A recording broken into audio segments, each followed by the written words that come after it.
Azərbaycanda toyuqları rəngləyib bazara kənd toyuğu adı ilə satışa çıxardılar.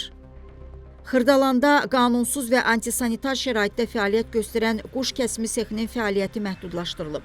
Bu barədə reporta Azərbaycan Qida Təhlükəsizliyi Agentliyindən məlumat verilib. Yoxlama zamanı sənədləri olmayan 2000 baş ev quşunun baytarlıq tələbləri gözlənilmədən kəsiminin həyata keçirildiyi məlum olub. Müəssisə daxilində havalandırma sistemlərinin quraşdırılmaması nəticəsində kondensasiya prosesi zamanı yaranmış suların, o cümlədən yağış sularının tavandan birbaşa qida məhsullarının üzərinə töküldüyü, kəsim prosesində sanitar gigiyenik tələblərə riayət edilmədiyi, tüklərin təmizlənməsi, pörtlədilməsi, içalatın təmizlənməsinin eyni sahədə həyata keçirildiyi, kəsilmiş toyuqların birbaşa döşəmə üzərinə yığıldığı müəyyən edilib. Eyni zamanda kənd toyuğu təəssüratı yaratmaq məqsədi ilə mənşəyi məlum olmayan rənglərdən istifadə edilərək toyuqların rənglənməsi halları da aşkarlanıb. Sahibkar ev quşlarının bazarlarda satışa çıxarıldığını bildirib. Müəssisənin fəaliyyəti dayandırılıb, araşdırmalar davam etdirilir.